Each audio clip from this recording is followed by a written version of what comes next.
शमी भाई कैसे हैं आप? वेलकम। आप बताइए। Thank you. भाई मैं वही कह रहा था अपनी ऑडियंस को कि क्रिकेट पे आपसे लगातार बात होती रहती है, लेकिन एक बात जो मैं शुरुआत करना चाहता हूं आज।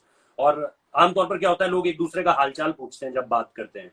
मैं आपका हालचाल इसलिए नहीं पूछ रहा हूँ क्योंकि मैं लगातार देख रहा हूँ आपको काम करते हुए, और उमेश जी जो है आपके साथ, उनसे भी मेरी बातचीत लगातार हो रही थी। जिस तरह से आप इस वक्त पे कोविड के दौर में काम कर रहे हैं, खासतौर पे जो आप लोगों को एयरलिफ्ट करके मतलब इंडिया के डिफरेंट पार्ट से उधर ले जा रहे हैं या जो जरूरतमंद चीजें पहुंचा रहे हैं। सबसे पहले वो जानना चाहता हूँ कि किस तरह से ये जो सारी चीजें आप बीते कुछ दिनों में बहुत ज्यादा एक्टिव हुए इस चीज को लेके, उसके बारे में अगर आप थोड़ा सा शेयर करना चाहें। यार देखो, अब जैसे हम लोग देखते आ रहे हैं कि 2-3 महीने से बहुत मुश्किल टाइम चल रहा है हम लोगों के लिए, और एक आम आदमी के लिए बहुत ज़्यादा मुश्किलें हैं। हम्म। तो काफ़ी लंबे टाइम से हम लोग कोविड में काम कर रहे हैं एक दूसरे को। 2-3 लोग हम लोग फ्रेंड्स लोग भी मिले हुए हैं, जैसे उमेश भाई की आपने बात की, तो वो काफ़ी हेल्प करते हैं इस चीज़ को कि अगर कोई भी मैं बात बोल देता हूँ तो एग्री हो जाते हैं। तो उससे मुझे हिम्मत मिलती है, क्योंकि मैं अकेला कहीं नहीं जा नहीं सकता, अकेला पब्लिक के बीच, या फिर मैं कहीं ऐसी जगह पे कहीं खड़ा भी नहीं हो सकता। तो इस चीज़ में मुझे बहुत हेल्प हो जाती है जब साथ रहते हैं भाई लोग, मेरे दोस्त लोग।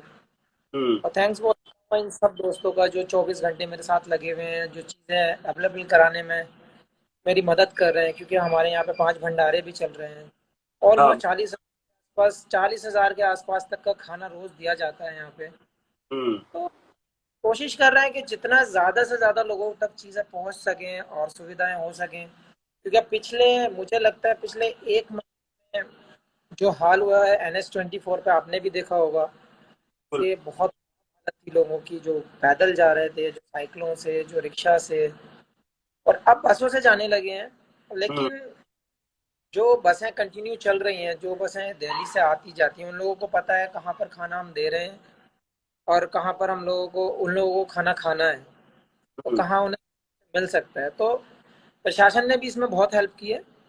और हमारे टाडा जी, आप जैसे जानते हैं, अपने यहाँ के SSP हैं और अपने कैप्टन SDM साहब भी हैं, हेल्थ डिपार्टमेंट भी है इसमें इंक्लूड। तो इन लोगों ने काफ़ी मदद की है, काफ़ी इन्होंने भी विजिट किए हैं वहाँ पर।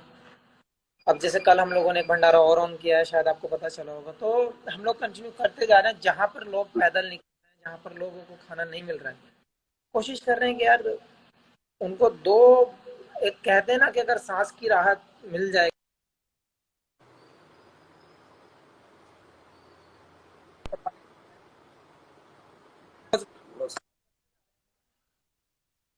जी। मैं जैसे आपको बता रहा था कि उमेश जी को तो पहले से जानता हूँ, लेकिन मतलब कहते हैं ना कि आदमी दोस्त जो है वो खुद चुनता है, बाकी सारे रिश्ते तो उसको चुनते हैं। माँ बाप हम चुन नहीं सकते, लेकिन दोस्त खुद चुनता है। उनको मैं पहले से जानता हूँ कि वो जब भी अपना काफिला लेकर निकलते थे तो मदद आमतौर पे हम देखते ही थे कि वो कहीं ना कहीं जमीन से बहुत ज्यादा जुड़े हैं। आपको क्या ये दोस्ती कनेक्ट करती है आप दोनों को बहुत ज्यादा, जो आपका कनेक्शन बना है? खासतौर पे मुझे 2018 का वो दौर भी याद है जब आपके सर पे पट्टी लगी हुई थी। मैं उस समय फिरोज शाह कोटला में खड़ा था।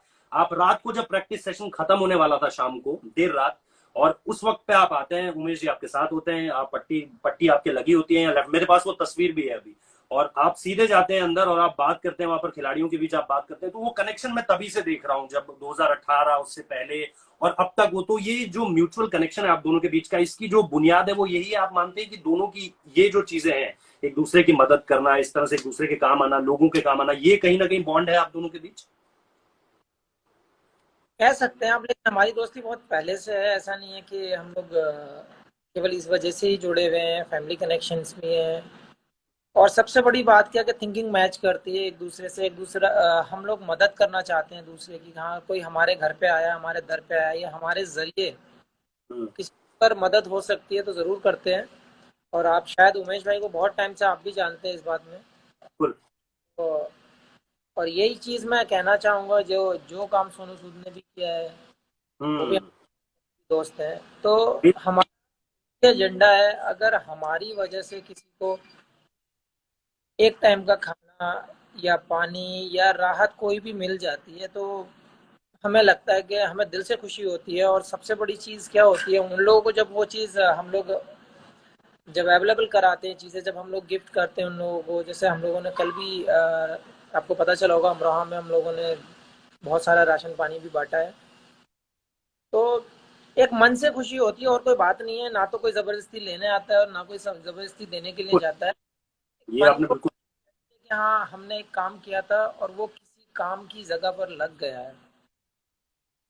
शमी भाई, अगर मैं इन चीजों पर आता रहूंगा, लेकिन बीच में क्रिकेट को लेकर बहुत सारे लोगों ने ये सवाल भेजा है कि ये जो नया रूल आ रहा है अब, और इस पे आपका टेक बहुत ज्यादा जानना चाहता हूँ, क्योंकि लोग आपको जानते हैं कि एक तो क्योंकि मैं चाह रहा था शायद आपके पास भी बॉल हो, लेकिन मैं ये बॉल्स लेकर यहाँ पे बैठा हुआ हूँ।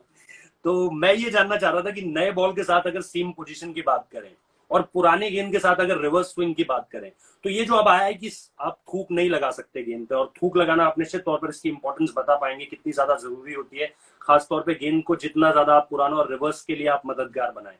तो ये जो अब नया रूल आया है कि आप स्वेट लगा सकते हैं और सलाइवा नहीं लगा सकते हैं गेंद पे, आप थोड़ा सा इसको एक्सप्लेन करेंगे कि कितना ज्यादा मुश्किल होने वाली है गेंदबाजों के लिए, क्योंकि मैं जिन लोगों से बात कर रहा हूँ वो यही कह रहे हैं यार ये तो गेंदबाजों के लिए थोड़ी और मुश्किल हो गई है चीज। तो इन गेंदों के लिहाज से आपको क्या लगता है, दिक्कत होगी गेंदबाज को जब सलाइवा लगाना मना कर दिया आईसीसी ने कोविड की वजह से? देखो दिक्कत तो जरूर होगी, हम्म। लेकिन जैसे कि हम लोग सलाइवा बचपन से यूज करते आए हैं, हम्म। तो हमारे कल्चर हमारे नेचर में घुस चुका है। जब आप ऐसे फास्ट बॉलर आप अगर देखते हैं तो वो आपको बोलने की जरूरत नहीं पड़ेगी शायद किसी को कि आप शाइन कैसे करेंगे, तो ऑटोमेटिकली वो लग जाता है कि सलाइवा लगा के हम लोग शाइन करते हैं बॉल को। और रिवर्स, ये एक सवाल बहुत बड़ा आ रहा है, कई बार आ चुका है मेरे सामने इंटरव्यूज में कि विदाउट सलाइवा के आप रिवर्स कैसे करेंगे, हम्म। क्या काम करेगा। मददगार, क्या पसीना उसकी जगह ले पाएगा? जो हम सलाइवा कहते हैं कि सलाइवा लगा के आप गेंद को थोड़ा सा जो है वो उसकी शाइन बरकरार रखते हैं, और फिर वो भारी होती चली जाती है और फिर वो उस डायरेक्शन में जाती है जो थोड़ा सा भारी ज्यादा होती है, तो वो रिवर्स करने लग जाती है। पाकिस्तान वाले कहते यार हैं। हमने कभी ट्राई नहीं किया है बिना क्योंकि बचपन से जब से खेलते आ रहे हैं देखते आ रहे हैं तब से हर कोई सलाइवा लगाता ही है। अब परेशानी ऐसी है हमारे सामने कि जो बीमारी सामने खड़ी है कि वो उसके कारण बहुत तेज फैलती है, हम्म। तो सलाइवा रोकना बहुत ज़रूरी है। और जहाँ तक सवाल रिवर्स का है तो मेरे हिसाब से ज़्यादा टेंशन नहीं लेनी चाहिए एज ए फास्ट बॉलर आपको, क्योंकि आप मतलब तो आप फैंस को कहना चाहेंगे कि मोहम्मद शमी जो है वो बिना सलाइवा के भी रिवर्स स्विंग करा लेगा, उसको जरूरत नहीं है, उसके पास स्किल है इतनी? हाँ यार ये तो टच वुड अल्लाह का करम है कि स्किल है, लेकिन मैंने कभी विदाउट सलाइवा मैंने वर्क नहीं किया है बॉल के ऊपर। तो चैलेंज। ये चीज़ मेरे सामने भी रहेगी कि रिवर्स होगा नहीं होगा और कैसे रिवर्स होगा तो आप सलाइवा नहीं लगा सकते। तो बस एक ही चीज़ दिमाग में है कि जब हमारी टीम के लिए हमारे बॉलर्स के लिए नहीं है तो वो तो रूल सबके लिए सेम है। अगर रिवर्स हमारा होगा तो रिवर्स उधर से भी नहीं होगा। साथी गेंदबाजों से बात हो रही है, ईशांत शर्मा, जसप्रीत बुमराह से, उमेश यादव से, किसी से बात हो रही है कि यार ये क्या कर दिया? पहले ही बैट्समैन खुश रहते हैं कि यार चलो इतना सारा एडवांटेज जो गेम का है वो हमारी तरफ है, लेकिन कुछ किसी से बात हुई कि यार ये क्या कर दिया? बीच बीच में बात हुआ लेकिन सलाइवा को लेके बात नहीं हुआ था, क्योंकि अधिक आप जितना ज़्यादा सोचते हैं उतना प्रेशर आपके ऊपर आता है। हम्म। और जहाँ तक ये सलाइवा टेस्ट की और इसके सलाइवा का लगाने की बात आ रही है या फिर पसीना लगाने की जहाँ तक बात आ रही है, दोनों का काम डिफरेंट डिफरेंट रहता है। पसीना लगाने से आपकी बॉल थोड़ा सा उतना आप उतना वर्क नहीं कर सकते, तो मेरे हिसाब से पसीना उतना बेटर नहीं है। लेकिन अगर हाँ आप अगर सूखा बॉल भी शाइन करेंगे मेंटेन करेंगे अच्छे से मेंटेन हुआ वो, तो रिवर्स जरूर होगा। रिवर्स में होगा मोहम्मद शमी, फिर भी खतरा है अभी भी। अच्छा, एक बात बताइए, रोहित शर्मा को मैं सुन रहा था, वो एक शो में बोल रहे थे यार ये शमी ना, मतलब जो मैदान की खुन्नस है वो मेरे ऊपर निकालता है, ये प्रैक्टिस सेशन में क्या करता है, मुझे बहुत तेज तेज गेंदे करता है, मुझे बुमराह से डर नहीं लगता, मुझे ईशांत से डर नहीं लगता, मुझे और किसी से डर नहीं लगता, प्रैक्टिस सेशन में ये मुझे तेज तेज गेंद करता है। और आपको याद होगा कि पिंक बॉल टेस्ट जब हुआ था बांग्लादेश के खिलाफ भारत का, तो बांग्लादेशियों ने आपको कहा था कि शमी भाई बाउंसर मत मारना, हम तो गेंदबाज बल्लेबाजों को मारो, गेंदबाजों को मत मारना। ये रोहित शर्मा के साथ क्या खुन्नस है आपकी, मतलब आप कोई खुन्नस निकालते हैं या है क्या ये बात? यार ऐसा कुछ नहीं है, लेकिन देखो रोहित ओब्वियसली नई बॉल जब आप प्रैक्टिस करेंगे तो नई बॉल वो सामना करने आएगा ही। तो मेरा मानना ये है कुछ लोगों को होती है प्रॉब्लम्स नेट्स में, लेकिन ऐसा नहीं है कि मेरा मानना है कि आप प्रिपरेशन वैसी करो जो अपने बॉलर को दुश्मन की तरह देखो नेट्स में। सही बात है। आपके पास वो बॉलर हैं जिनके पास सारे स्किल्स हैं, सारी तरीके की बॉलर डाल सकते हैं। एग्जैक्टली एग्जैक्टली समय भाई। क्या मानना है कि आप सपोज करो, आप मुझसे कह दो कि आप मुझे बाउंसर मत डालना, मैं बैटिंग कर रहा हूँ, तो आपको पता है पीछे नहीं फेंकेगा, तो आप अपना स्किल इम्प्रूव नहीं कर रहे हैं। अगर आपने एक चीज पे फाउंडेशन लगा दिया है तो मेरा मानना यह है आप ओपन चैलेंज रखो। एक दो बाउंसर भी आएगा तो आने दो, एक दो तेज आएगा, छोटा आएगा, आगे आएगा, पीछे आएगा, आप उस तरीके से तैयार हो जाएंगे।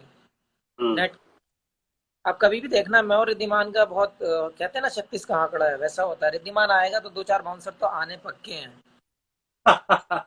अच्छा ये बात है। ये मतलब लोग रोहित, बोलते हैं, मतलब बोल हाँ। रिद्धि चालू हो जाएगा खुद ही खुद, मैं नहीं डालता होता हूँ तब भी डालने आ जाता हूँ, मैंने आ जाओ। मतलब रोहित शर्मा के जो पुल शॉट्स हैं जिनकी दुनिया मतलब दीवानी है, तो उसमें थोड़ा सा क्रेडिट मोहम्मद शमी को भी जाता है कि उन्होंने शॉर्ट बॉल खिला खिला के शर्मा को इतना पक्का कर दिया है देखो क्रेडिट तो उसको देना पड़ेगा, मैं बहुत पसंद करता ना। हूँ उसकी है। का जितना लंबा खेलता है, गंदा मारता है, मुझे बहुत मजा आता है उसकी बैटिंग देखने में। हाँ। और जहां तक पुल शॉट का सवाल है, वो नेट में उतना कंफर्टेबल नहीं होता है, पता नहीं क्यों, लेकिन वो मैच में जितने आएंगे सबको बाहर मारेगा वो, तो ये और है। अब उसको लगता होगा कुछ, तो अगर बैट्समैन बोल देता है कि आज मुझे नहीं खेलना है बाउंसर, तो हम लोग भी अवॉइड करते हैं कि नहीं, आज बैट्समैन का मूड नहीं है, या फिर क्या है, आदमी का होता है कि हाँ, अब आदमी एक, है। हाँ, लेकिन मेरे हिसाब से दोनों के माइंड ओपन रहने चाहिए कि कभी भी कुछ भी आ सकता है, तो मेरे हिसाब से ज्यादा इम्प्रूव होगा आदमी। शमी भाई एक जो मैं इंपॉर्टेंट बात आपसे करना चाहता हूँ वो, एक वो 2015 की करियर थ्रेटनिंग इंजरी जिसको मीडिया ने बहुत बार इस तरह से बताया कि यार अब शमी वापस आ पाएंगे कि नहीं आ पाएंगे। और मुझे याद है उस वक्त पे लगातार इस बारे में बहुत बात हो रही थी क्योंकि आप जो है वो फ्रैक्चर्ड नी के साथ खेले थे, जो खबरें निकल कर आई थी, और 2015 में आपने 17 विकेट लिए थे। उसके बाद एक दौर आता है 2018 का। मैं अगर कहूं कि इस दोनों दौर में एक तरफ इमोशनल पूरा एक लड़ाई है, जद्दोजहद है, एक तरफ फिजिकल एक चैलेंज है, इन दोनों में से अगर आप देखें तो कौन सा आपको लगता है ज्यादा चैलेंजिंग दौर है? आह, देखो, अगर ऐसे स्पोर्ट्समैन सोचोगे आप, तो आप क्रिकेट से जुदाई बर्दाश्त नहीं कर पाएंगे, हम्म। ना पाएगा वो सहन, ना आप छोड़ पाते हैं क्रिकेट। लेकिन इंसान जब हमेशा अपनी जिंदगी के बारे में सोचता है, अपनी फैमिली के बारे में सोचता है, जब आपको घर वाली टेंशन होती है जो आपके परिवार में चल रही है, वो इंसान को जीने नहीं देती, वो सुकून में चैन नहीं लेने देती, वो आपको सोने नहीं देगी, वो आपको हर जगह दुख देगी। तो मेरे हिसाब से फैमिली प्रॉब्लम्स वाला आपको ज़्यादा चैलेंजिंग रहेगा हमेशा। लेकिन ऐसे स्पोर्ट्समैन अगर आप देखते हैं तो वो भी उससे कम नहीं है। शमी भाई ये सवाल मैंने इसलिए भी पूछा, मैं जानता था कि इमोशनल ट्रॉमा ज्यादा होता है, लेकिन पता है आपको लेकर अप्रिशिएट करने का मन इसलिए बहुत ज्यादा करता है क्योंकि मैं विदेशी क्रिकेटर्स देखता हूँ ना, बहुत सारे एग्जांपल आते हैं। मार्कस ट्रेस्कॉथिक इंडिया आए थे, इंडिया का टूर छोड़ के चले गए, उसके बाद एलिस्टर कुक, क्योंकि वही मेंटली बहुत ज्यादा चैलेंजिंग हो गया था। जॉनथन ट्रॉट का नाम आप निश्चित तौर पर जानते होंगे, उन्होंने जो है प्रेशर की वजह से, ये सारे तनाव की वजह से क्रिकेट छोड़ दिया। अभी ग्लेन मैक्सवेल का एग्जाम्पल आपको याद होगा कि उन्होंने कुछ समय के लिए क्रिकेट छोड़ दी थी। आपका मुझे याद है कि आप उस दौरान बॉलिंग प्रैक्टिस कर रहे थे, आप देहरादून गए हों या आप इंदिरापुरम में रहे हों या आप कहीं भी रहे हो या आप अमरोहा गए हों, आपने हर जगह अपनी प्रैक्टिस चालू रखी। जो मैंने दिल्ली वाला एग्जाम्पल दिया, आप दिल्ली में भी आए और आपने उस वक्त तक पे आप दिल्ली डेयर डेविल्स के साथ थे, दिल्ली डेयर डेविल्स की टीम हुआ करती थी जिसका नाम अब कैपिटल्स हो चुका है, तो वहां पर भी आप थे। आपने क्रिकेट को अपने से अलग नहीं होने दिया। मुझे याद है कि बीसीसीआई ने उस वक्त पे कॉन्ट्रैक्ट जो है वो नए जारी किए थे, उसमें आपका नाम उस वक्त के लिए रोक दिया था जब तक की कार्रवाई चल रही है, लेकिन आपने किसी भी चीज को अपने आड़े नहीं आने दिया। मेंटली बहुत चैलेंजिंग टाइम था, लेकिन आप खड़े रहे, डटे रहे। कुछ स्पेसिफिक चीजें जो उस वक्त पे आप कहना चाहें तमाम क्रिकेटर्स को भी और युवा क्रिकेटर्स को भी कि मेंटली चैलेंजिंग हो सकता है, लेकिन आप अगर अपने पे विश्वास रखें तो कम कर सकते हैं, और ऐसी कम। देखो, ये बात मेरी विक्रांत भाई से भी हुई थी और दिलीप जी से भी हुई थी, काफी सारे इंटरव्यूज में हुई थी ये बात। तो मैंने एक चीज बोला है कि आप गिव अप मत करो, हमेशा आप अपनी फाइट को जारी रखो, एक ना एक दिन जाकर आपको ज़रूर सक्सेस मिलेगी। और आप अगर गिव अप कर गए तो आप समझ लो वहाँ पे ख़त्म है। लेकिन मेरा एक चीज़ जो आपने पूछा कि आपने हमेशा क्रिकेट को कंटिन्यू रखा है, हम्म। पर टचवुड कहता हूँ, ये ऐसा नहीं कोई पहले से प्लानिंग करके रखी हो कि हाँ ऐसा होगा वैसा होगा, लेकिन वो ऊपर वाले का करम है कि सारी चीज़ें होती हैं। अब 2.5 महीने का लॉकडाउन हो गया है, सारे लोग परेशान हैं अपने घरों में, लेकिन मेरा जो प्रैक्टिस, मेरा जो सिस्टम है वो अभी भी चल रहा है, कंटिन्यू चल रहा है, प्रैक्टिस भी चल रहा है। अब तो यहाँ पे लॉकडाउन थोड़ा सा ऑन हुआ है, हम्म। तो भी है थोड़ा सा, ट्रैफिक भी और नॉर्मल लोग भी, क्योंकि हमारा हमेशा से डिस्ट्रिक्ट जब से कोरोना वायरस चला है ग्रीन था। बीच में एक दो केसेस आने से मतलब बीच में स्टॉप किया गया था, कर्फ्यू लगा दिया गया था, पूरी तरह से ब्लॉक कर दिए गए थे एरिए। लेकिन अब फिर से खोल दिया गया है, क्योंकि कोई केसेस नहीं है और सब कुछ नॉर्मल चल रहा है, तो मार्केट भी थोड़ी थोड़ी खोली गई है। अच्छा लग रहा है। लेकिन मैंने कभी हमेशा इस इतनी होने के बाद भी, क्योंकि मेरा फार्म हाउस ऐसी जगह पर है जहाँ कोई ना आता है ना जाता है, हम्म। यहाँ पे भी मैंने अपना प्रैक्टिस का सिस्टम कर रखा है कि अगर बाई चांस मैं यहाँ पे रहूँ या मेरा मन यहाँ रुकने का हुआ तो मैं प्रैक्टिस कर सकता हूँ यहाँ पे, क्योंकि मेरी फैमिली में क्रिकेट पहले से पसंद था। सारे लोग खेलते थे, भाई भी और छोटा भाई भी, आपको पता ही है 23 खेला है बंगाल से इस बार। बिल्कुल। और दो चार लड़के और भी अपने जो जैसे मोमेंट है, इसमें मोहसिन खान है, और अगर उनको टाइम मिलता है, उन लोगों ने भी परमिशन करा रखी है सबने, वो लोग और आ जाते तो मुझे कंपनी भी मिल जाती है बीच बीच में। तो हम लोग शैब अपना भाई, पूरा ख्याल हम अपना पूरा ख्याल रखते हैं डिस्टेंस का, अपना सैनिटाइजिंग, मास्क प्रॉपर करके, लेकिन हम अपने प्रैक्टिस कर लेते हैं। ये सबसे सही बात है। शैब भाई, इसमें मैं एक चीज और जोड़ना चाह रहा था कि उस वक्त पे जो दोनों कप्तानों का रोल रहा, 2015 देखें, 16 देखें महेंद्र सिंह धोनी, और इधर 2018 देखें विराट कोहली। ये जो कैप्टन का भरोसा होता है अपने खिलाड़ियों पर यार, कि ठीक है कोई नहीं, तू जिस भी तरह की परेशानी से निकल रहा है, हम तेरे साथ खड़े हैं एज ए टीम। उस वक्त पे एज अ कैप्टन और एज अ टीम, अगर आप थोड़ा सा उसको याद करके बताना चाहें ऑडियंस को कि महेंद्र सिंह धोनी का उस वक्त पे रोल क्या था और विराट कोहली का इस वक्त पे रोल क्या था, 2015 और 2018। देखो, दोनों चीज़ें अलग हैं, क्योंकि 2015 में मैं इंजर्ड हुआ था और 2018 में मेरी फैमिली प्रॉब्लम थी। हम्म। तो दोनों को कंपेयर करना तो गलत है। मैं उस दिन इस बात पे भी, उस दिन थोड़ा सा गर्म भी पड़ गया था मिजाज मेरा। तो क्या यार, पता है क्या किया है हम लोग, जब सेलिब्रिटी देखते हैं, चाहे मैं हूँ कोई भी हो, हम्म। तो हमें उनके आगे आंख लगाना बहुत इजी हो जाता है, उनकी टांग को पकड़ना खींचना बहुत इजी हो जाता है। बिल्कुल सही कह रहे हैं आप। जब हम जब सारे लोग काम कर रहे हैं, सारे लोग एक दूसरे की हेल्प कर रहे हैं, तब कोई नहीं आएगा कि भाई साहब आप इतना अच्छा काम कर रहे हो और आप आगे बढ़ो, हम दुआ करते हैं। कुछ ना देखे जाए, अरे एक पैसा नहीं मांग रहे, दुआ तो दे दो लोगों के लिए, बिल्कुल। वो भी नहीं। लेकिन अगर टांग खींचने की,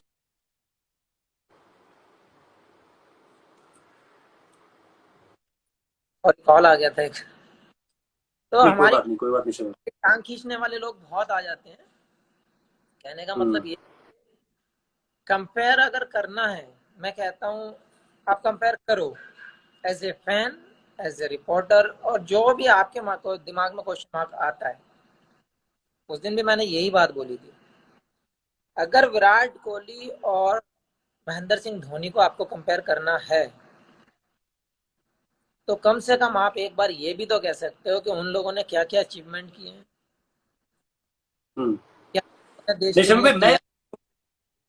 शर्मा भाई, मेरा कंपैरिजन उन दोनों को लेकर, मेरा कंपैरिजन उस वक्त पे उनका आपके साथ क्या रोल रहा, मैं ये जानना चाह रहा हूँ कि महेंद्र सिंह धोनी ने आपसे कुछ ऐसी बात की जो मोटिवेट करती हो बहुत। पॉइंट पे आ रहा हूँ मैं, इसीलिए पॉइंट पे आ रहा हूँ, क्योंकि जी जी जी। जब कोई बात आती है ना, तो आदमी बहुत जल्दी से डिफरेंस देखने लगता है कि इन दोनों में कंपेयर करो क्या होता है क्या हम्म। नहीं। एज ए यूनिट और as a team, as a support staff, या बीसीसीआई का हो, आप किसी को भी लो, हम्म। 2015 में भी मेरे साथ थे और 2000 साथ थे। बिल्कुल। तो बीसीसीआई ने होल्ड किया था, वो एक अलग बात है, वो एक हम्म। अलग मैटर किया था। बिल, बिल्कुल। उन्होंने कोई पनिशमेंट किया था, ये नहीं नहीं नहीं। हुआ था। उन्होंने कैसे होल्ड किया था, हालांकि नहीं होना चाहिए था, लेकिन हुआ था। मुझे उससे हम्म, कोई मुझे उससे कोई, बिल्कुल। आपको बेटर लगा आपने होल्ड किया, आपको बेटर लगा आपने रिमूव वापस लिया, बिल्कुल। वो वो आपकी सरदर्दी है, आपको कहाँ रखना है कहाँ नहीं रखना है। तो ठीक मैं है। इन ज़्यादा देखता नहीं हूँ। मैं हमेशा ये कि मैं अगर टीम में हूँ और मेरे ऊपर कैप्टन कहाँ मुझ पर भरोसा जताता था, जताएगा, और मुझे वहां पे अपना 100% देना है और मुझे वो जॉब को पूरा करना है कि जब मुझे रिस्पॉन्सिबिलिटी दी गई है, रिस्पॉन्सिबिलिटी निभाओ और अपनी टीम को जिताओ। ये मेरा हमेशा थिंकिंग रहता है। ऑफ द फील्ड कौन क्या सोचता है, कौन कहाँ जाता है, क्या करता है, उससे मुझे कोई मतलब नहीं। ठीक है। आपने आपने शमी भाई जिताने की बात कही आपने, तो मुझे वो सबसे पहले जो दिमाग पे सबसे ताजा तस्वीर आई है अभी, वो वर्ल्ड कप आता है मेरे दिमाग में। और मैं अभी आपका इंस्टाग्राम भी देख रहा था, तो आपने एक तस्वीर डाली है वो विराट कोहली और महेंद्र सिंह धोनी के साथ उस मैच के ठीक बाद। और वो हैट्रिक, मतलब मैं सच बताऊं, हम लोग यहाँ पर ऐसे ऐसे करके हाथ मल रहे थे कि होगा क्या यार, अब क्या होगा, क्या अफगानिस्तान से इंडिया हार जाएगी, मतलब हम कहाँ तो ये सोच रहे हैं कि अब हमें कोई नहीं हरा सकता यार, हमारा इतना अच्छा वर्ल्ड कप चल निकला है, हमने ऑस्ट्रेलिया को हरा दिया, हमने साउथ अफ्रीका को हरा दिया, हम बढ़िया कर रहे हैं, रोहित शर्मा के बल्ले से रन निकल रहे हैं, गेंदबाज अच्छा कर रहे हैं। अचानक से वो मैच फंस गया था, आपने वो मैच निकाला मोमेंट। मैं कुलदीप यादव से बात कर रहा था, और कुलदीप यादव मतलब टेस्ट में बुमराह ने भी हैट्रिक ली है, लेकिन मैं अगर ओडीआई लिमिटेड ओवर्स फॉर्मेट की बात करूं, तो कुलदीप यादव ने कहा कि मेरी दोनों हैट्रिक के पीछे, विकेट के पीछे महेंद्र सिंह धोनी का बहुत सपोर्ट था मेरे लिए। वो मैं जो हैट्रिक बॉल डाल रहा था, मैंने उनसे पूछा, उन्होंने बोला जैसा तेरा मन करे वैसा रिलैक्स होकर डाल, और मैंने डाली और काम हो गया, हैट्रिक मिल गई। आप ये जो तीनों विकेट आपने लिए, खासतौर पर नबी का, मतलब नबी जिस तरह से उस वक्त पे खेल रहा था और जिस तरह से उनकी बल्लेबाजी चल रही थी, ऐसा लग रहा था वो मैच निकाल के ले जाएंगे। आप किस तरह से अपनी पूरी इस हैट्रिक को देखते हैं, और क्या आपने इनपुट्स मांगे? जैसे कुलदीप ने बताया कि मैंने इनपुट्स मांगे महेंद्र सिंह धोनी से, क्या आपने भी किसी से इनपुट्स मांगे कि यार क्या करूं, क्या लगता है, क्या डालूं? बुमराह से, किसी से भी आपने अगर कोई इनपुट लिया हो? देखिए, हमेशा मैं आपसे लोगों से कहता आया हूँ, अगर ऐसा टाइम आपके पास आता है जब आप फाइनल ओवर डालते हैं, हम्म। देखो का बहुत अहम रोल रहता है, लेकिन आप किसी के कहे पर या किसी के सुने पर आप बॉल नहीं डाल सकते। जब ठीक है। फाइनल डिसाइड होने वाला हो कि क्या होने वाला है, हम्म। क्योंकि आपके अंदर से जो आप जो अंदर से डिसाइड करते हैं, आप जो हमेशा सोच के रहते हैं कि मैं रनअप से यहाँ से सोच कर जा रहा हूँ, मुझे ये बॉल डालना है, हम्म। आप सक्सेसफुल हो सकते हो। अगर मैं आपसे कहूँ कि आप ये बॉल मुझे डालो, तो मुझे मैं 50-50 तो वहीं पे हो गया कि मैं ये बॉल डालने वाला था और मुझे कैप्टन ने ये बोल दिया, तो बहुत मुश्किल हो जाता है। ना हम्म। तो मुझे कुछ बोला, ओब्वियसली जब कैप्टन का, जब आपको फील्ड सेट करना होता तो आपको डिस्कशन रहता ही है थोड़ा बहुत। वो बिल्कुल। डिस्कशन नॉर्मल था, सब प्री प्लान था कि हाँ हमें ये डालना है, क्योंकि यॉर्कर के अलावा कोई ऑप्शन था नहीं, नबी विकेट पे खड़ा था सेट, मैच हमारे हाथ से जाता नजर आ रहा था। उससे पहले बुमराह ने बहुत अच्छा ओवर डाला था, हमारे वो लास्ट के 4 ओवर बहुत अच्छे हुए हैं, हम्म। इसके लिए हम गेम में आए, अदरवाइज गेम हमारे हाथ से निकल गया था। हाँ। तो जब लास्ट ओवर 16 रन बचे थे, तो तब मेरे मन में तो ये था, मैंने अब हम मैच नहीं देंगे, वो चाहे जो चाहे। हाँ। बस रखना था आपका, मतलब अपने आप को बैक करना था, मेन चीज यही थी कि मैंने अपने आप को बैक किया था। विराट हम्म। ने भी बार पूछा था क्या करेगा, मैंने यॉर्कर के अलावा कोई और ऑप्शन नहीं है, लेग साइड आप पैक कर दो, मैं पैर पे यॉर्कर ही मारने वाला हूँ अंदर, फुल टॉस भी होगी तो अंदर रह जाएगी। तो या विराट ने तुरंत। उसने सारी लेग साइड सारी पैक कर दी, बोले आप जड़ पे मारते रहो वाइड ऑफ द क्रीज होके, तो वही एक प्लान था। बस बॉल बाउंड्री लगा, वो भी लेग स्टंप पे ही लगा था, हम्म। तो प्लान वही था कि लेग स्टंप पे, लेकिन जब हम एक प्लान सेट कर रहे हैं, आप एग्जीक्यूट हो सकता है गलत, इधर से उधर, ऑब्वियस। कोई डाउट नहीं, आप मशीन नहीं हो। बिल्कुल। उसके बाद भी हमने बैक किया कि हम यॉर्कर ही फेंकेंगे। हम्म। अगली बॉल लेग स्टंप पे थी, लेकिन वो पूरी यॉर्कर नहीं थी, वो सामने हाथ में मारी उसने, नबी ने। नबी आउट हुआ, फिर हमारा यानी आप गेम बन गया, आपको अब तो चल गया गेम, अब तो आपको बॉलर आएंगे। उसके बाद बॉल बैक टू बैक डालता गया। अब जैसे महेंद्र सिंह धोनी की आपने बात की है, माई भाई आए थे फाइनल बॉल में मेरे पास, हैट्रिक बॉल मुझे ये बात पता थी, कुछ ना कुछ तो हुआ होगा। आए, बोले क्या सोच रहा है, मैंने कुछ नहीं सोचा, सेम डालूंगा, बोले डाल दे जोर से ठीक है। एग्जैक्टली यही बात कुलदीप ने बोली, एग्जैक्टली। बोला क्या सोच रहा है? बोला भाई भाई, हाँ, जो आप बोलो, जो मन कर रहा है वो डाल दे। बोला तो डाल ही निकाल और डंडी, हैट्रिक। तो बोला डाल दे फिर, तेरी मर्जी ठीक है, बॉल डाला, बोल्ड हुआ वो, बस। लेकिन हैट्रिक से ज्यादा मुझे उस चीज का खुशी था कि हम अफगानिस्तान से मैच हार जाते तो क्या होता, वही समी भाई, वही जो मैंने सवाल शुरू किया ना, कि हम इतना अच्छा जा रहे थे, क्योंकि हर यार एक हम को। जा चुका था, लास्ट के 5 ओवर हमने गेम बनाया है। हम्म। और मुझे ओब्वियसली यार वर्ल्ड कप हैट्रिक है तो आदमी ड्रीम्स में रखेगा अपने, ऐसी कोई बात नहीं है, और- लेकिन हैट्रिक से ज्यादा खुशी ये थी कि हम मैच जीत के वापस आ रहे थे। हम्म। अच्छा शमी भाई, एक एक जो चीज आपने, ये दोनों चीजें जो एक तरह से दो विदेशी दौरे जो मतलब दो अलग अलग वक्त पे आपने तय किए, मतलब 2013 से लेके 2019 तक ये जो दो दौरे हुए हैं अलग अलग, ये जो हम कंट्रीज कहते हैं, South Africa, England, New Zealand, Australia, इन दोनों में दो अलग अलग मोहम्मद शमी देखने को मिले। मतलब ठीक है, ये होता है कि जैसे जैसे गेंदबाज गेंदबाजी करता है उसको एक्सपीरियंस आता है, वो अच्छी गेंदबाजी करता है, लेकिन आप कुछ ऐसा बताना चाहेंगे जैसे ईशांत शर्मा के साथ है। ईशांत शर्मा ने साफ तौर पर कहा कि मैंने थोड़ी सी अपनी लेंथ पीछे खींची, जेसन गिलेस्पी ने मुझे कहा कि तू थोड़ा पीछे करके डालेगा तो तू बढ़िया बॉलर है। बोला मेरी इंग्लैंड में सक्सेस का राज ही है, मैं काउंटी खेला तो मुझको ये पता चला तो मैंने बढ़िया किया गेंदबाजी में। आपको कुछ ऐसा लगता है कि आपने जो ये दो अलग अलग साइकिल्स किए 2013 से 2020 में इन देशों में, सेना कंट्रीज हम जिन्हें कहते हैं क्रिकेट की लैंग्वेज में, south Africa, England, New Zealand, Australia, यहां पर आपने कुछ अलग किया हो, बदलाव किया हो अपनी, क्योंकि ये वाला जो आपका दूसरा जो फेज है वो बहुत ज्यादा सक्सेसफुल है, चाहे कहीं की भी बात की जाए, बहुत अच्छी गेंदबाजी आपने की है। कुछ ऐसा आप बताना चाहें जो आपने अलग किया हो? 2013 मेरे डेब्यू के बाद और 2015 तक हम्म। अगर आप देख तो मैंने उसके बाद रनअप चेंज किया है। ना तो मेरा माइंडसेट चेंज हुआ है, हम्म। ना मेरा हुआ है, और ना मेरा जैसा जो मेरा शेड्यूल था, दो ही चीजें चेंज हुई हैं। हम्म। एक तो मैंने रनअप चेंज किया है, ठीक है। दूसरा एक बिरयानी। मतलब एक ऑन द फील्ड चेंज है, एक ऑफ द फील्ड चेंज है। एक उधर से अच्छा, बिरयानी के बारे में थोड़ा सा बताइए, फिर मैं रनअप के बारे में पूछता हूँ। बिरयानी में क्या, बिरयानी के मतलब खास बिरयानी कोई है क्या? सीरियसली क्या है ना, जब आपको पता नहीं होता है, जब आपको आप वैसे कल्चर में पले नहीं होते हैं तो आपको पता नहीं होता है किसका क्या इफेक्ट होगा। हम्म। तो 2013 2015 तक जो 2-3 साल जो हमारे निकले हैं, तो गांव से आए थे, एक छोटे से गांव से निकले थे जहाँ पे कोई फैसिलिटी नहीं है, आज भी नहीं है। आज भी दस हम्म। बारह आती है, बाकी काम आप जनरेटर से चलाओ, वही है आज भी। लेकिन यहाँ से निकलकर वर्ल्ड कप तक पहुंचना, तो मैंने पॉसिबल नहीं समझा था कि मैं अपने आप में कोई चेंजेस लाऊं, क्योंकि जो सही चल रहा था मैं उसको कंटिन्यू करना चाहता था। एग्जैक्टली। लेकिन जहाँ तक डाइट का सवाल है, रनअप तो मुझे देखो जरूरी करना पड़ा, क्योंकि उससे मैं एक्यूरेट भी हो गया, उससे मेरा क्विक भी हो गया, और अपने कंफर्ट जोन में आ गया जब चीज़ों का पता चला। चलो और थोड़ा सा क्या वो चेंज किया, थोड़ा सा अगर आप। वो मेरे लिए इतना ज़रूरी हो गया, और मुझे टाइम भी वैसा सेट मिल गया कि मैं 2015 में इंजर्ड हुआ, तो मुझे 18 महीने, ठीक, तो मुझे रनअप को सेट करना था। जो मेरे स्टेप गड़बड़ाते थे बीच बीच में, तो आपने देखा होगा अब नहीं होता है वो, स्टेप बड़े होते हैं, प्रॉपर वे में रहते हैं। तो 2015 में जब इंजर्ड हुआ तो मुझे 18 महीने लगे अगला मैच खेलने में।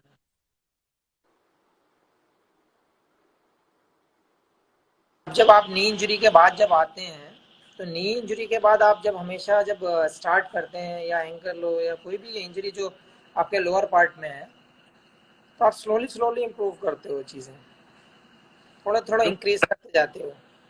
मैं 2017 मुझे याद आता है, मैं कोटला में था प्रेस बॉक्स में, और श्रीलंका के अगेंस्ट मैच था, और आपकी जो पेस आ रही थी ना उस समय पे, और खास तौर पे लोग आपकी सीम पोजीशन के बारे में बात कर रहे थे, आपको लेकर दो बातें उस समय पे बहुत होती थी, एक आपकी सीम पोजीशन, और दूसरी बात कि यार ये सेकंड इनिंग्स का बॉलर है। ये आपने कभी सुना अपने लिए कि मैं सेकंड इनिंग्स का बॉलर हूं, या मैं सेकंड इनिंग्स में बहुत अच्छा करता हूं, या ये टर्म मेरे साथ क्यों जुड़ गई?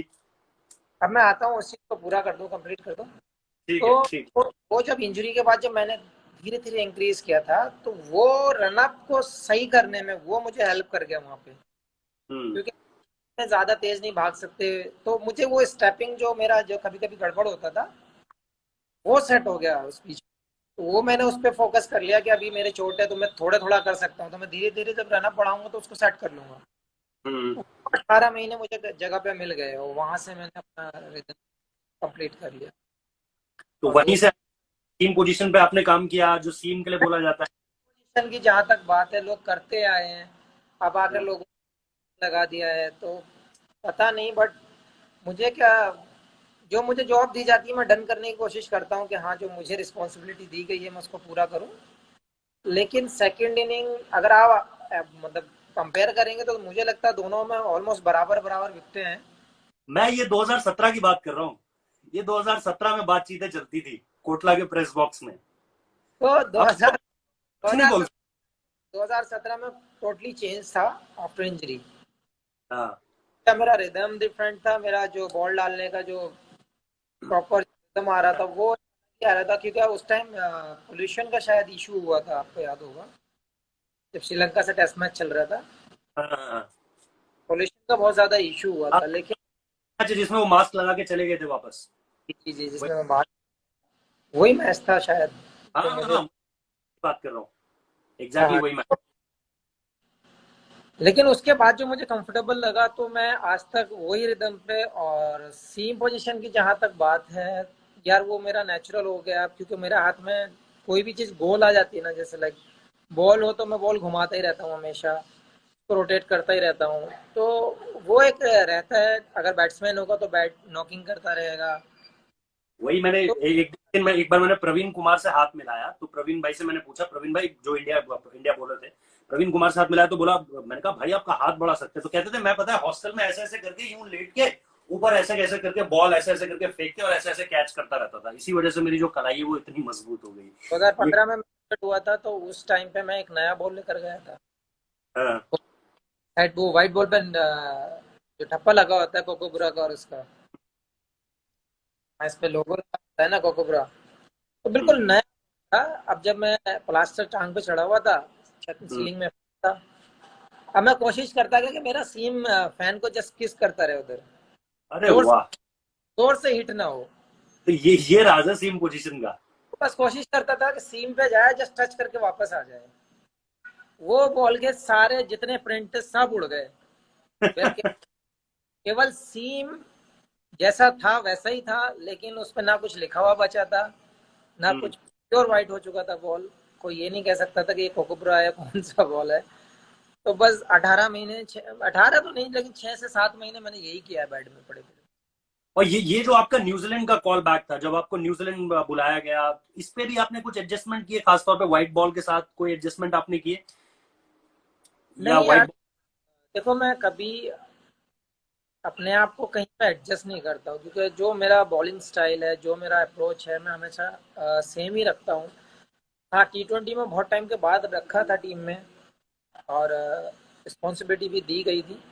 हम्म, तो कोशिश हमेशा यही रहती है, चाहे टेस्ट हो, वनडे हो या T20 हो, कि आप जहाँ पर भी आप मुझे बॉल देते हैं, आप जहाँ पे मुझे रिस्पॉन्सिबिलिटी देते हैं कि आपको यहाँ पर बॉल डालना है, ये कंडीशंस हैं, मैं बस कोशिश वही करता हूँ कि सिचुएशन के हिसाब से अपने आप का जो मुझे जॉब दिया गया है मैं उसको डन करूँ।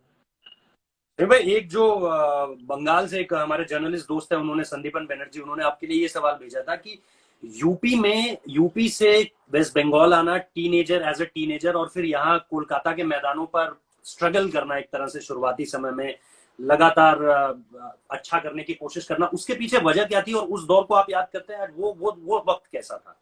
एक तो वजह क्या थी, आप यूपी से वेस्ट बंगाल गए, अगर आप बताना चाहें, और दूसरी बात ये कि उस वक्त का टाइम, स्ट्रगलिंग टाइम कोलकाता के मैदानों पर। बहुत लंबी स्टोरी है यार। थोड़ा अगर आप शॉर्ट में सुना दें। कि यार शॉर्ट में बता देता हूँ, क्योंकि मैंने यहाँ पे भी एक दो बार ट्राई किया, 2 बार ट्राई किया था ट्रायल में। शायद आपको याद होगा कि उत्तर प्रदेश में 3 दिन का ट्रायल लगता है रणजी ट्रॉफी टीम बनाने के लिए। बिल्कुल। हाँ, तो उससे टीम सिलेक्शन होता है, और जो मेरा मानना है, पर्सनल व्यू तो ये है कि 3 दिन में आप कोई भी टीम, मैं कहता हूँ गांव की टीम select अगर आप ऐसे ओपन।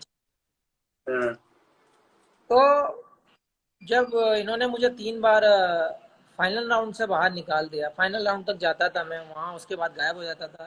तो 3 साल, 3 ट्रायल मैंने शायद दिए हैं या 2 हैं। फिर तो भाई क्या बोल के बाहर करते थे, क्या कहते थे? और रीजन, कोई रीजन नहीं है। आप सेलेक्ट नहीं हुए, बात खत्म, आपसे कोई अच्छा। बात करने नहीं है। मैं बहुत जिद्दी टाइप का इंसान हूँ, हम्म। ठान लिया वो ठान लिया।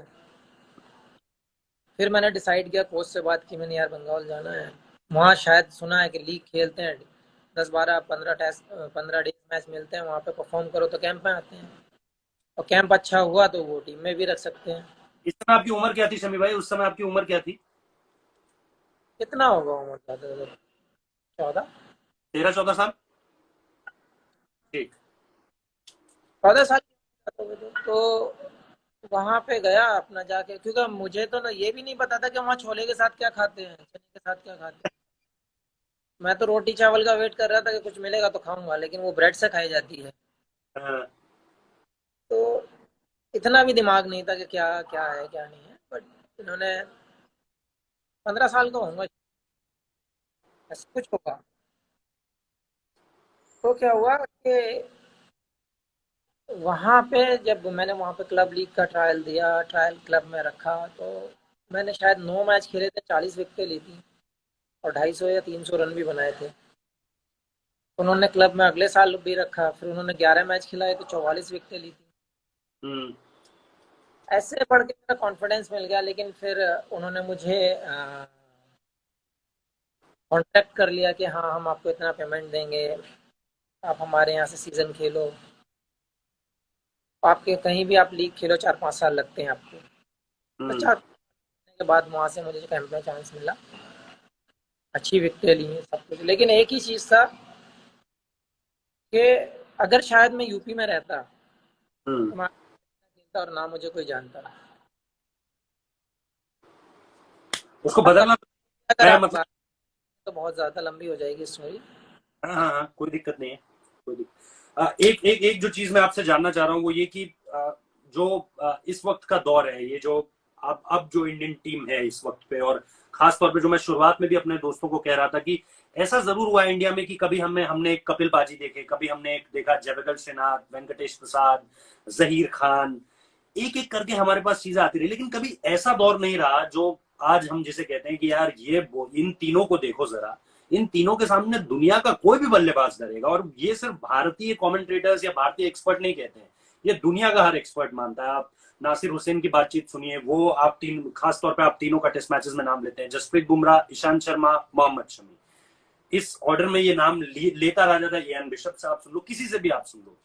ये शमी भाई, आपको ये लगता है कि ये खास चीज है जो आप लोगों को आगे चल के शायद और बड़ा बना देगी? क्योंकि ये लेगेसी इंडियन क्रिकेट में कभी नहीं थी, ये पहली बार हो रहा है भारतीय क्रिकेट में, जहां तक मैं एक आउटसाइडर इसे देख पा रहा हूँ। आप इस चीज को कितना लकी मानते हैं अपने लिए कि दो ऐसे गेंदबाज हैं जो बहुत अच्छी गेंदबाजी करते हैं, मुझे उनसे फायदा मिलता है, उनको मुझसे फायदा मिलता है? देखो यार, अगर इतने बड़े बड़े बड़े प्लेयर्स और इतने बड़े बड़े कमेंटेटर्स जो खुद में एक नाम है, हम्म। अगर वो आपका करते हैं और आपका हमेशा आपका रहता है कि हाँ किसी की जुबान पे आपका नाम हो, हम्म। उससे बड़ा अचीवमेंट तो आपको लाइफ में हो ही नहीं सकता। क्योंकि लोग यही चाहते हैं कि लोग मुझे जाने, किसी काम से, नाम से, किसी वजह से लोग मुझे जाने, कोई मेरा पर्पस होना चाहिए। तो ये एक तो तसल्ली रहती है कि हाँ कि हमारे पास एक ऐसे 3 फास्ट बॉलर हैं जिनका नाम दुनिया लेती है। तो अगर कहीं पर बात आ जाती है as a bowler, as unit, तो आपकी टीम के बॉलर्स का नाम लिया जाता है। क्योंकि जब हम खेलते थे, जब हम छोटे थे तो देखते थे कि हाँ साहब पाकिस्तान की टीम या ऑस्ट्रेलिया की टीम या इंग्लैंड की टीम या जो भी बाहर की कंट्रीज हैं वो तो चढ़ी वेस्ट रहती फोर्स हिम फेस हिम। है। और वेस्ट इंडीज तो छोड़ ही दो, तो सारी टीमें हमारे सर के ऊपर रहती थी। हम्म। तो लोगों की पुरानी स्टोरी देखो कि आपको क्या क्या सुनने को मिलता है। तो बहुत ज्यादा मतलब उतना कोई हम लोगों का कोई वैल्यू नहीं समझता था कि हाँ इंडिया में कोई बॉलर है। जाना जाता था, इंडिया जरूर जाना जाता था बैट्समैन और स्पिनर्स के लिए। हम्म। ऐसा कभी फास्ट बॉलिंग जैसा दौर नहीं आया, ऐसा कोई, क्योंकि हमें एक पैकेज में बॉलर नहीं मिले कभी। वही वही मेरा सवाल था। तो एक पैकेज में अगर हमारे पास 4 या 5 बॉलर होते हैं हम्म। तो आपकी टीम का तो खुद ही इतना बड़ा बन जाता है कि हाँ आपके पास इतने सारे पैकेज हैं, तो आप तो क्यों शमी डरें। भाई आपका जो स्ट्रॉन्ग। आपका जो कलेजा, आपका जो स्पिरिट होता है वो ऐसे हो जाता है कि आप मतलब सीना खोल के चल सकते हैं कि हमारे पास ये बताइए क्या नहीं है। हम्म। और जहां तक बॉलिंग करने का सवाल है, इन तीनों में या 4-5 हमारे पास ऐसे बॉलर हैं मैं बोलूं दीपक चाहर हो गए, नवदीप सैनी हो गए, ये लोग भी मतलब जो कहीं ना कहीं पार्ट एंड पार्सल आते रहे, टीम में जाते हैं, ये तो लोग भी हम अच्छी। तो हमने एज ए यूनिट हम लोगों ने वर्क किया है। हम्म। 4-5 साल में आपने टीम में चेंजेस देखे हैं। बिल्कुल। बैटिंग के लिए तो हम लोग जाने ही जाते थे, हमेशा से हम लोग सबसे ऊपर रहे हैं। स्पिनर्स के लिए भी जाने ही जाते थे हम लोग, लेकिन हमारा जो 4-5 साल से जो हमारा फास्ट बॉलिंग यूनिट बाहर आया है, जो हम लोगों का जो मतलब डेड विकेट में भी जो हम लोगों ने जो सपोर्ट किया है स्पिनर्स को, वो देखने का है। और वो कॉन्फिडेंस आपका बहुत हाई करता है, आपका जो लेवल है, आपका जो बॉलिंग, आपकी जो बॉडी लैंग्वेज है, उसको चेंज करता है। तो शमीर, मेरा किसी क्रेडिट देना चाहेंगे आप इसका? मतलब कोई कोई एक ऐसी टाइम याद आता हो या ऐसा मोमेंट जब आपको बोला गया हो यार अब ये जो टीम है ना ये तेज गेंदबाजों के बल पर चलेगी, इनके सपोर्ट से चलेगी, कोई ऐसा मोमेंट याद आता है? ड्रेसिंग रूम में कोई ऐसी बात हुई हो, विराट ने कैप्टनसी टेक ओवर की हो, या रवि शास्त्री के आने के बाद, या महेंद्र सिंह धोनी के वक्त में, कोई ऐसा मोमेंट याद आता है जब ऐसा लगा हो कि हाँ यार अब तेज गेंदबाजों का दौर यहाँ से शुरू होता है? ऐसा कुछ याद आता है कभी? यार बहुत फील होता है ऐसा, जब जब आपकी टीम, जब आपका ग्रुप, आपकी जब सारे लोग एक जगह इकट्ठे होते हैं, जब मीटिंग होती है आपकी, जब टीम मीटिंग रहती है, और जब बॉलिंग कोच आपके साथ होते हैं, आपका वीडियो एनालिस्ट आपके साथ होता है, तो जब कोच किसी से पूछता है और कैप्टन किसी से पूछता है कि आज हम ये सीरीज, कल हमारे मैच शुरू होने जा रहे हैं, कल हम पहला मैच खेल रहे हैं, आप क्या करना चाहते हो? हम्म।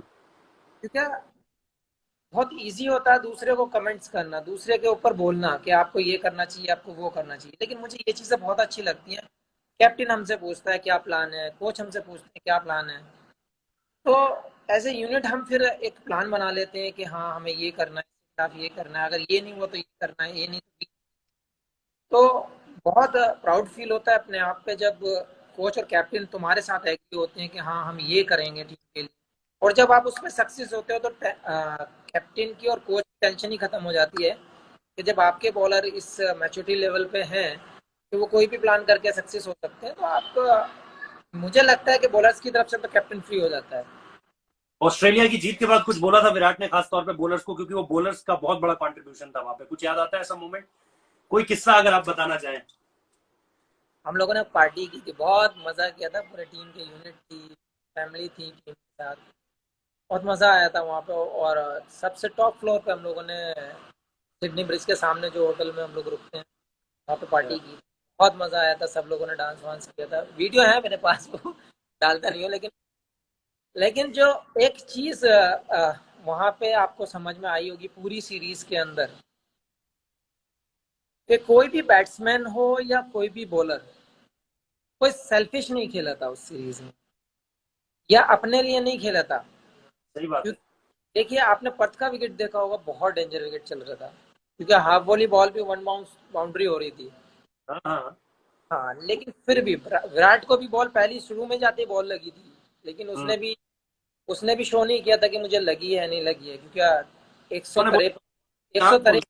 55 की बॉल आ रही थी वहां पे, हम लोग भी बैटिंग कर रहे थे, हम लोग भी बॉलिंग कर रहे थे जाकर, लेकिन एक भी बंदे के मन में ये नहीं आया कि अगर बॉलर बैटिंग कर रहा है तो मुझे बॉल लग जाएगी, या मुझे, मैंने भी खाई थी पहले मैच में शॉट, पूरा ब्लैक। बट एक भी दिन ऐसा फील नहीं आया कि इनको छोड़ेंगे हम।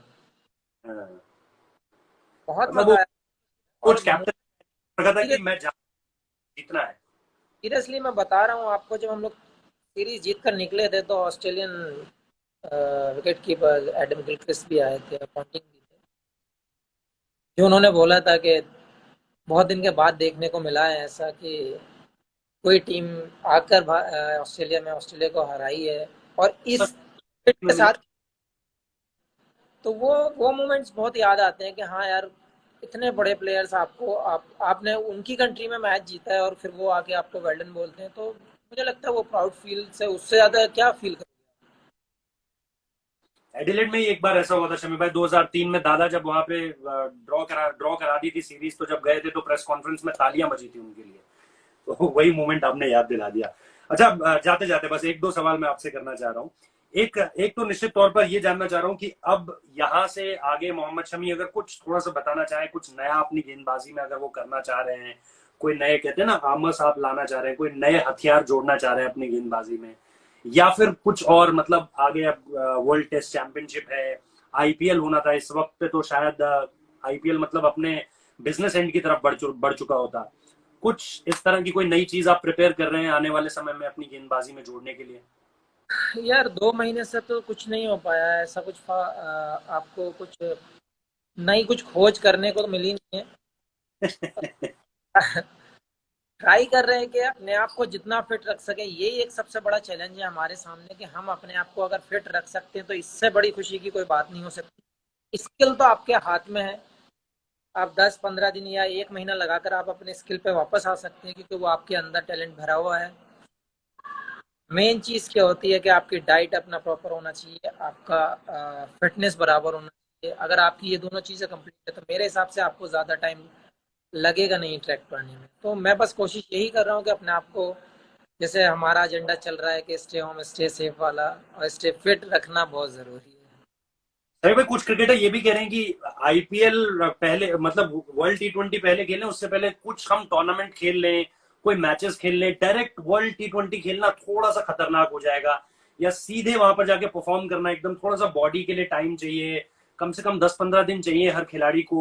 आप किस तरह से देख रहे हैं इस डिबेट को? ये जो एक डिबेट चल रही है कि आप अगर अब क्रिकेट शुरू होती है तो डायरेक्ट आप वर्ल्ड टी20 खेलिए, या फॉर दैट मैटर कोई बड़ी सीरीज खेलिए। आपको लगता है कि पहले कुछ हो जाना चाहिए, जैसे आईपीएल जैसी चीज या कोई बायलैटरल सीरीज ऐसा कुछ हो जाए, फिर आप वर्ल्ड टी20 में जाएं, तो फिजिकली आप ज्यादा बेटर प्रिपेयर होंगे, मेंटली आप ज्यादा बेटर प्रिपेयर होंगे, क्योंकि ये फिजिकल के साथ मेंटल चैलेंज भी तो लेकर आया है, मेंटल चैलेंज कोविड-19।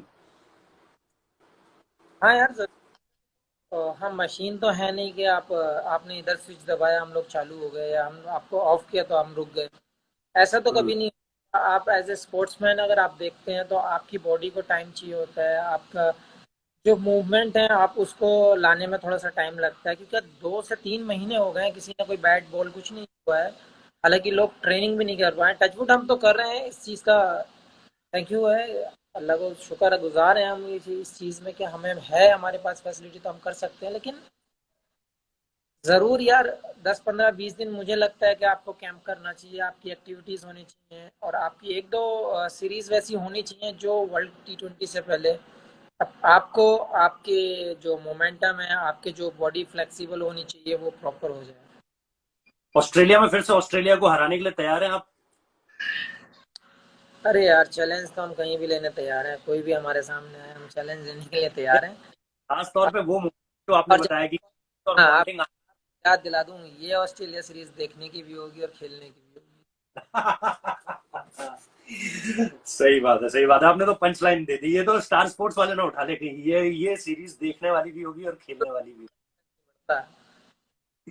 सही भाई, जाते जाते 3-4 रैपिड फायर टाइप के सवाल बस। आपका बेस्ट मोमेंट क्या है अब तक क्रिकेट में? नहीं, बहुत कोई कंट्रोवर्सी नहीं है, बहुत इजी इजी सवाल है। बोलो। बेस्ट मोमेंट आपका अब तक का क्रिकेट में? World cup hattrick. World cup hattrick. 3 top 3 playing bowlers इस वक्त के आपको कौन कौन लगते हैं? हम इंडिया के तीन, भी जो खेल रहे हैं। हम तीनों। अच्छा, आप तीनों के अलावा अगर मैं इंडिया, आउट ऑफ इंडिया बात करूं तो?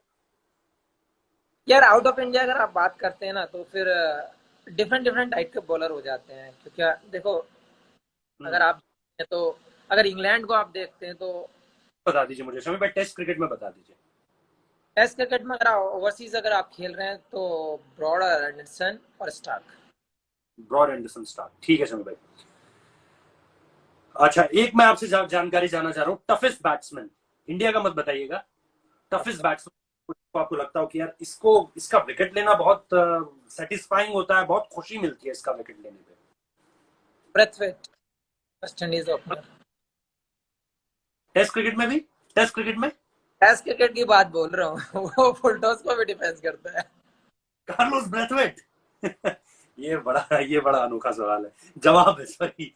अच्छा, एक आखिरी सवाल, आईपीएल में सामने डेविड वार्नर हो, जब वो ओपन डेविड, करता है आपने देखा होगा, जब वो ओपन करने आता है आपने देखा होगा कि वो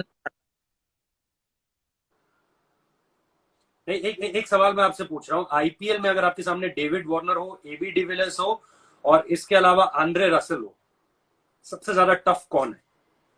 किंग्स 11 पंजाब बॉलिंग कर रही है, किसको नहीं बॉल डालना चाहेंगे? मेरे हिसाब से ही ज्यादा टफ पड़ेगा, क्योंकि वो चारों तरफ खेलता है और उसके पास सारे शॉट्स हैं, और वो मतलब विदाउट किसी थिंकिंग के वो खेलता है, फ्री माइंड खेलता है कि मैं अपने प्लान पे खेलूंगा, अपने तरीके से खेलूंगा। जाते जाते एक आखिरी सवाल आपसे, बस आखिरी सवाल। लोग बात कर रहे हैं महेंद्र सिंह धोनी के संन्यास की, मुझे पता है आप हंसने वाले हो इस बात के बाद। मुझे एक चीज याद आती है, वो रांची में जो डिनर हुआ था महेंद्र सिंह धोनी के घर, उसमें आप भी थे, बहुत सारे क्रिकेटर्स थे। उस डिनर के बाद महेंद्र सिंह धोनी वो सीरीज नहीं खेले, और उसके बाद न्यूजीलैंड के साथ जो वर्ल्ड कप हम हारे, उसके बाद वो टीम में वापस नहीं आ रहे अब तक। आईपीएल उन्होंने आना था खेलने, लेकिन आईपीएल हो नहीं पा रहा है। अब लोग ये कह रहे हैं कि यार वो भजूबा कह रहे हैं कि अब वो मुझे नहीं लगता कि ब्लू जर्सी में आएंगे। हरभजन सिंह कह रहे हैं अब वो इंडिया नहीं खेलेंगे। मैं ये नहीं जानना चाहता आपसे कि वो आएंगे या नहीं, मैं ये जानना चाहता हूं अगर महेंद्र सिंह धोनी के कंट्रीब्यूशन को मैं समझूं मोहम्मद शमी की जुबानी, तो आप किस तरह से जाते जाते महेंद्र सिंह धोनी को एक तरह से याद करना चाहेंगे फॉर योर करियर? उनके इनपुट्स, उनके साथ खेलना, ये सब कितना आप किस तरह से देखते हैं? इन सारी चीजों को आप किस तरह से याद करेंगे उन्हें? कौन क्या बोलता है उस पर तो जाना नहीं चाहिए, लेकिन जहां तक मेरा सवाल है, मैंने सारे फॉर्मेट उनके अंडर में खेले हैं आईपीएल छोड़कर। हम्म। तो फॉर्मेट मैंने डेब्यू उनके साथ में किए हैं। हम्म। और जहां तक गाइडेंस का सवाल है, वो हमेशा अपने भाई, अपने टीममेट, या फिर ऐसा ऐसा ऐसा आपको ट्रीट करेंगे कि आपको लगेगा ही नहीं कि वो महेंद्र सिंह धोनी है, या फिर इतने बड़े प्लेयर हैं कि वो इतनी चीजें अपने नाम कर चुके हैं। तो उनके साथ बहुत सारी मेमोरीज ऐसी हैं कि जो याद करी जाती हैं। तो अभी भी सोचते हैं हम लोग कि माई भाई आएंगे तो खेलेंगे यार, साथ में मजा करेंगे, बैठेंगे। उनको सबसे अच्छा मुझे एक ही चीज लगती है कि उनको सबके साथ बैठना पसंद है, डिनर करना साथ में। उनको लगता है कि हाँ, दो चार लोग उनके आसपास रहती हैं, हमेशा बातें करते हैं, लेट नाइट तक हम लोग सब बैठ के बातें करते हैं। तो वो चीज़ें बहुत मिस करता है आदमी। जब देखो ऑन द फील्ड तो आपका जॉब है ही कि आपको जो प्लेइंग 11 है आपको खेलना ही है, साथ में ही खेलोगे जब 11 हो तो। लेकिन ऑफ द फील्ड बंदा कैसा है वो ज्यादा मैटर करता है आपकी लाइफ में। और आप ज्यादा नोटिस आप उसी बंदे को करते हो कि ऑफ द फील्ड क्या रिएक्शन है उसके। तो पब्लिक तो कुछ भी बोलती है, न्यूज़पेपर भी कुछ भी बोले या कुछ भी कहीं भी कुछ छापे, कोई फर्क नहीं पड़ता यार उस चीज से। लेकिन बंदा एज ए ह्यूमन बीइंग कैसा है, बंदा उसका कैसा है, वो क्या करता है, वो ज्यादा इफेक्ट डालता है। तो उनका साथ, उनकी गाइडेंस जो है वो मुझे बहुत हमेशा याद रहती है, और मैं हमेशा उम्मीद करता हूँ कि जितना भी खेलें साथ में खेलें, मजा आएगा।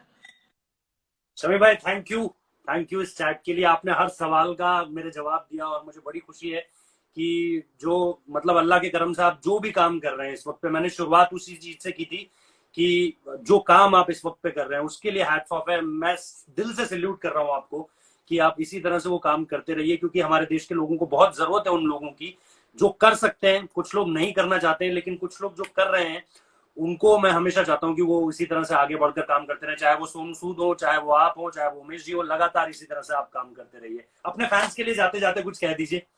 Thank you so much. और एक बोलना चाहूँगा यार मैं, हम लोगों ने छोटी सी एक कोशिश की है इसमें कोविड-19 में कि मुंबई से दिल्ली हम लोग 3 प्लेन एयरलिफ्ट कराने की सोच रहे हैं जो वहाँ फंसे हुए हैं, जो दिल्ली आना चाहते हैं। और एक ट्रेन हम लोग बुक कराने की कोशिश पूरी कर रहे हैं कि हम लोग पूरी फुल पहुंचे बुक शमी करें। भाई, सॉरी। कल कुछ लोग देहरादून भी पहुंचे हैं। हाँ, तो हम कोशिश कर रहे हैं कि उन लोगों को ट्रांसफ़र किया जाए वहाँ पे, या जो भी पॉसिबल फ़्लाइट है उन लोगों को करा रहे हैं। और हम बहुत जल्दी एक उमेश भाई के पास तो वो सिस्टम है, उन्होंने एक हेल्पलाइन छोड़ रखी है। तो मैं कोशिश कर रहा हूँ कि इसी चीज़ को और आगे बढ़ाएं, और जितने बंदे पॉसिबल अपनी घर पर पहुँच सकते हैं सेफली, हम लोग उनको कोशिश कर रहे हैं। और अगर कोई ऐसा है तो आप मेरे इंस्टाग्राम पे भी आप डायरेक्ट मैसेज कर सकते हैं, मेल कर सकते हैं। सारी चीज़ें अवेलेबल हैं। मैं यहाँ पे अपने इंस्टाग्राम पे भी अपने मैनेजर का नंबर डाल दूंगा, अगर आपको कोई ज़्यादा परेशानी है, कोई भी बात हो तो आप उनसे कांटेक्ट कर सकते हैं। तो बस एक ही चीज़ कहूँगा, स्टे सेफ, स्टे होम, और बस गिव अप ना कीजिए, हमेशा फाइट करते रहिए। और जल्दी मिलेंगे इंशाल्लाह क्रिकेट के मैदान पर। Thank you. मतलब क्लैपिंग है आपके लिए यार। Thank you salute to your efforts. Thank you so much Shami भाई, थैंक यू। Thank you.